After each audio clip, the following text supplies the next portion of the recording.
You heard what happened to Ada's daughter. Which one? The fine girl with the university certificate? The very one. They say opportunity knocked on her door and she sent it away. Sent it away? How? She never opened the door.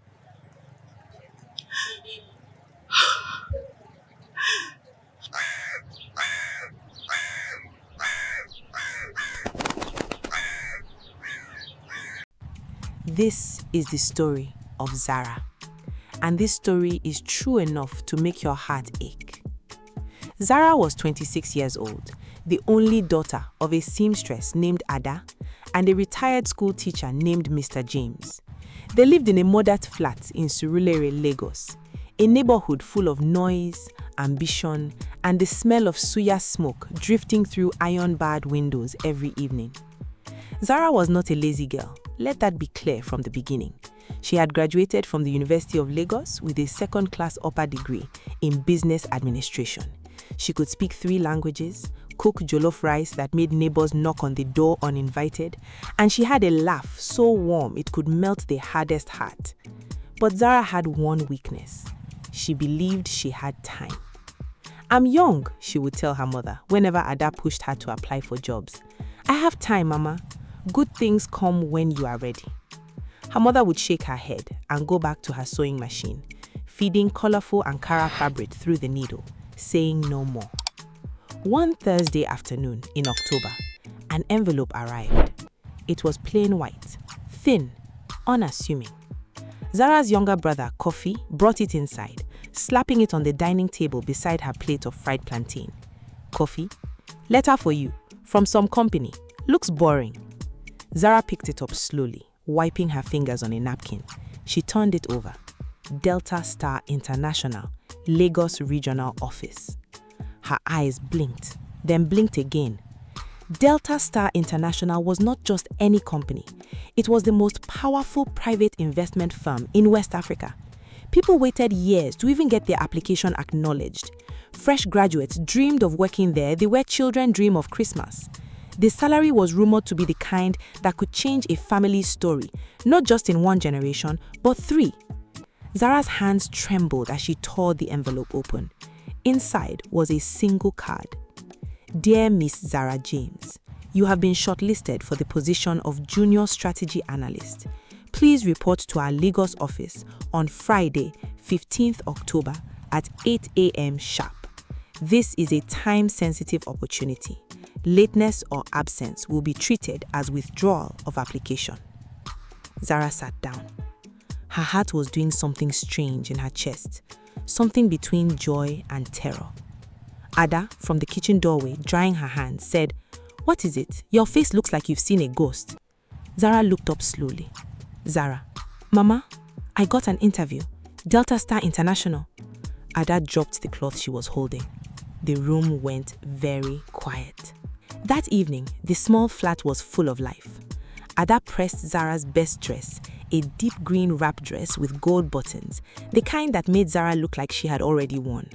Mr. James polished her shoes himself, slowly, carefully, like he was polishing gold.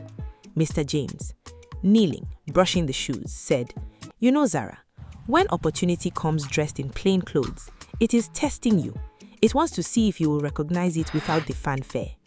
Zara, watching him, smiling softly, said, "I know, Papa." Mr. James, "Do you? Because knowing and doing are 2 different rivers." Zara nodded, but deep inside, she felt something she did not want to name, a strange comfort, a false warmth. Because Kofi had told her something that afternoon that lodged itself in her mind like a thorn.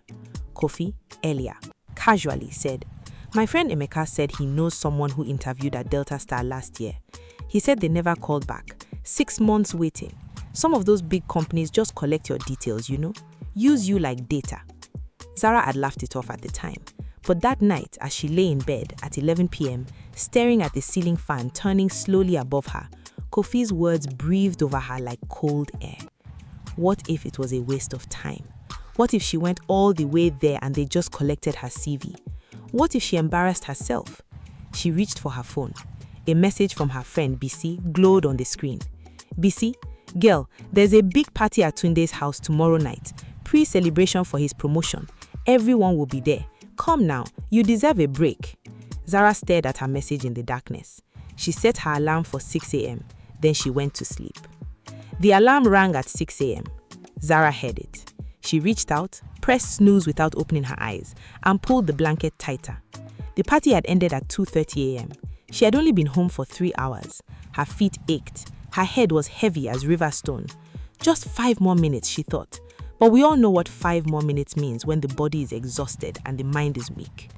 At 7:48 a.m., Ada knocked on Zara's door. No answer. Ada pushed the door open slowly. Zara was fast asleep, her green dress still hanging on the wardrobe door, her polished shoes sitting perfectly beside the bed, untouched. Ada, softly at first. Zara? Nothing. Ada, louder, heart beginning to sink. Zara, wake up, the interview!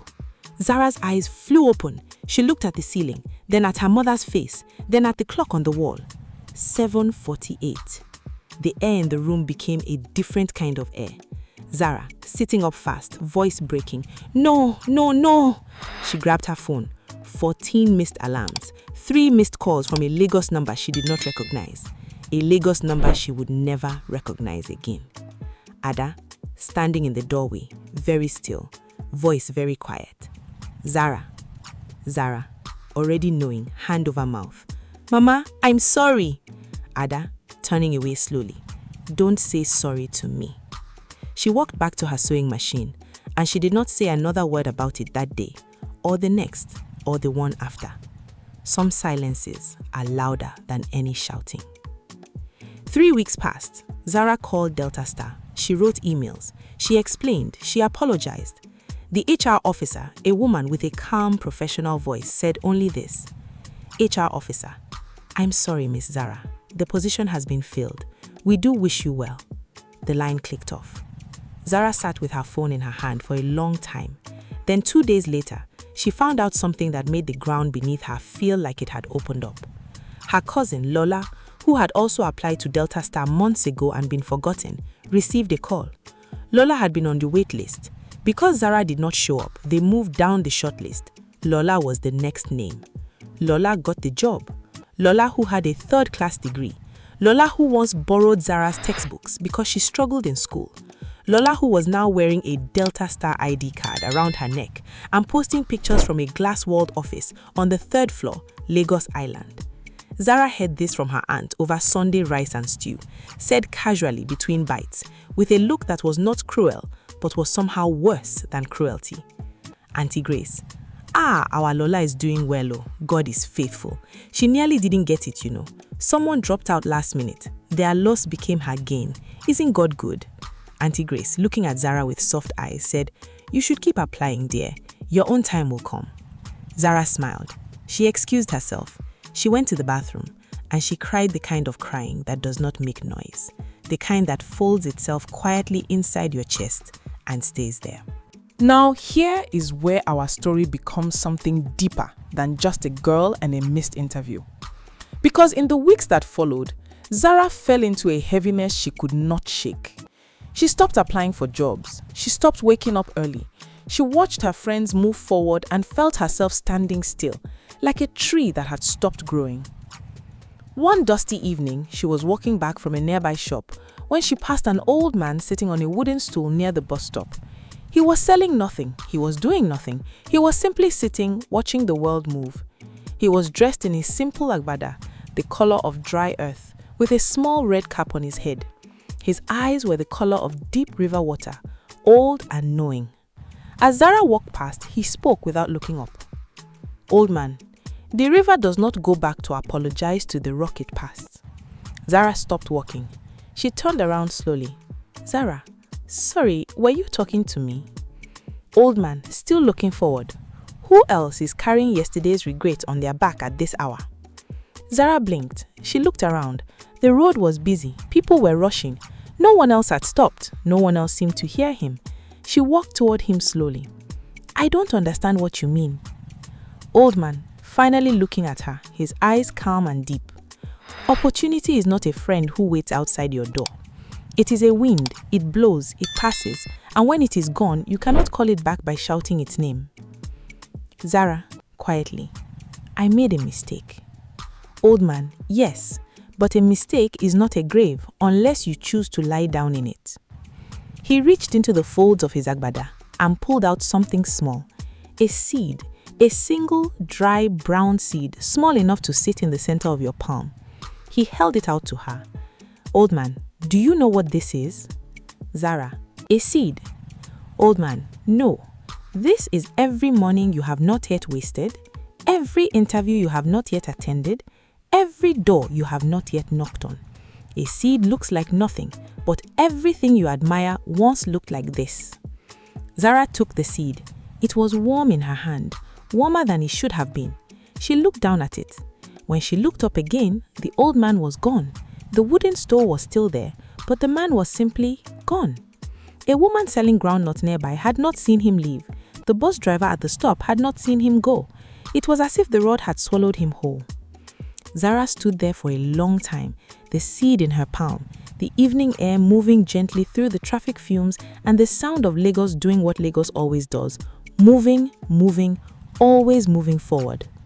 Zara went home that night and did something she had never done before. She sat down at the kitchen table with a notebook and wrote 3 pages, not a diary entry, not a complaint. She wrote a plan, a serious, clear, honest plan.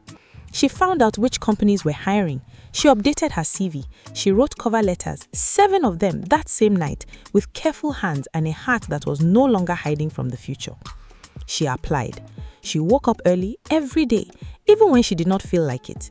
She planted the seed in a small clay pot outside her window. She watered it every morning. 3 months later, a company called Bridge Capital, a mid-sized but growing investment firm, called her in for an interview. She arrived 40 minutes early, dressed in the same green dress with the gold buttons, shoes polished. She answered every question clearly, humbly, with the kind of honesty that comes only from someone who has truly learned something painful. The interviewer, a woman in her 50s named Mrs. Adesi, sharp-eyed and experienced, asked her one final question. Mrs. Adesi, tell me about a time you failed and what you did after. Zara did not hesitate. She told the truth, all of it. The party, the alarm, the silence from her mother, the cousin who got the job, the old man by the road. When she finished, the room was quiet. Mrs. Adesi, slowly nodding. You know, most candidates who sit in that chair give me rehearsed answers. You gave me something real. Mrs. Adesi, welcome to Bridge Capital, Miss James. On the morning Zara started her new job, she noticed something on her windowsill. The seed had sprouted, a small, green, impossibly brave little shoot pushing up through the dark soil. Her mother Ada came to stand beside her, looking at it. They did not speak for a moment. Then Ada rested her hand gently on her daughter's back, the way only a mother can, with the whole weight of forgiveness in one quiet touch. Ada, softly. The old people say that a child who falls in the morning still has the whole day to walk. Zara, eyes wet, voice steady. I know, Mama. I know. She went to work. She was 15 minutes early. Our grandmothers knew something we are still learning today. Opportunity does not announce itself with drums. It comes quietly, and it leaves the same way. But this story teaches us something even deeper. Missing an opportunity is not the end of your story. Refusing to get up after missing it, that is what truly costs you everything. Zara's real mistake was not slipping through the alarm. Her real mistake was choosing to lie down inside her regret and stay there. The moment she stood up, planted a seed, and chose to move, the road opened again. Because fortune may not knock twice at the same door, but life has many doors, and you hold the key to every single one of them. If you had missed that once-in-a-lifetime interview and found out your cousin got your spot, would you have gotten back up, or would the shame have kept you down? Tell us in the comments. Your answer might help someone else get back on their feet today. If this story moved you, touched your heart, or reminded you of someone you know, please like this video and share it with that friend who needs to hear it right now. Sometimes the right story at the right moment changes everything. Subscribe for more African folk tales that carry wisdom, mystery, and truth, stories that stay with you long after they end. Thanks for watching.